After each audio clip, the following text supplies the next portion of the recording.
dhowraayana dastuurka iyo shuruucda kale ee dowlad goboleedka koonfur galbeed Soomaaliya u degsan wabillahi tawfiiq 16 November 2020 ayuu mar kale madaxweynaha dowlad goboleedka koonfur galbeed Cabdicasiis Xasan Maxamed Laftagareen u magacaabay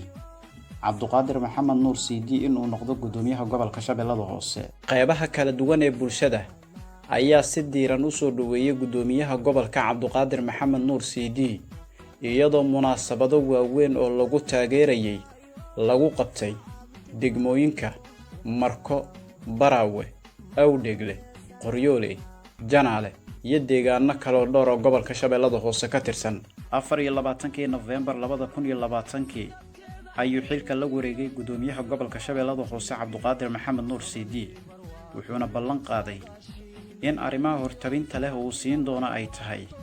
in guud ahaan la isku furi doono deegaanada u xirxiran argagixisada ee gobolka Shabeellada Hoose sidoo kalena uu maamulkiisa qorsheyn doono in deegaanada ay hadda ku sugan yihiin argagixisada laga bilaabi doono howlgallo cusub. aniga iyo walaalkay madaxweynaha Jubbaland Axmed Madoobe waxaan rabaa inaan isku salaano jilib xaramka intaan soo maray. November 24 ayuu gudoomiyaha gobolka Shabeellada Hoose kulankiisii ugu horeeyay la qaatay gudoomiyaasha degmooyinka gobolka waxayna ka warbixiyeen xaaladda guud deegaanada ay maamulaan. sidoo kale gudoomiyaha gobolka Shabeellada Hoose ayaa kula dardaarmay guud ahaan gudoomiyaasha degmooyinka gobolka Shabeellada Hoose in la dardar geliyo howlaha adeegyada bulshada. 4 December 2020 gudoomiyaha gobolka Shabeellada Hoose Cabduqaadir Maxamed Nuur Siidi ayaa u jiheystay in tababar la siiyo dhammaan maamulada degmooyinka gobolka waxaana degmadii ugu horeysay ee laga bilaabay tababarka noqotay degmada Afgooye ee gobolka Shabeellada Hoose iyadoo tababarkaasi ay ka faa'iideysteen dhammaan xubnaha maamulka ee degmada Afgooye. wax badan oo aad u fiican ayaa ka faa'iidnay waxa ka mid ah waxyaalaha aan ka faa'iidnay waxaa jiri isbarbariyaac badan oo ay magaalada ka jirto oo maamulka oo nin walba shaqadiisa oo gaarka ah loogu idmaday in laga qaban jirin degmada nin walba wuxuu rabo ayuu iska sameyn jiray. 9 December 2020 gudoomiyaha gobolka Shabeellada Hoose Mudane Cabduqaadir Maxamed Nuur Siidi ayaa kulan looga hadlayay dardargelinta howlgallada ka dhanka ah maleeshiyaadka Al-Shabaab ee ku dhuumaleysanayay deegaanada gobolka Shabeellada Hoose waxa uu la qaatay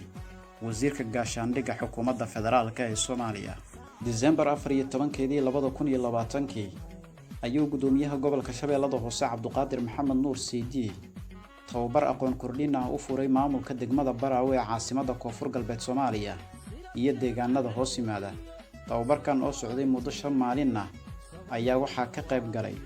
dhammaan xafiisyada maamulka ee degmada Baraawe ee caasimadda dowlad goboleedka koonfur galbeed Soomaaliya. labadii biloodba mar inay noo imaadaan macna casharadan oo kala siiyaan waayo macna waxay meesha ka dhalanaysaa dawladnimada waxay tahay macna la ogaana sababtoo anaga burburkii dawladdiisa aad bar wixii ka dambeeyay 30 sano degmada macna tareeniyo oo macna maanta maamul wanaag ay ku fiican macna ma uusan helin maanta laakiin bilow ay noo tahay bilowgaana macna meel fiican ay wax gaarayaan yani aan ugu talagalnay bulshadan inay yani helaan maamul wanaag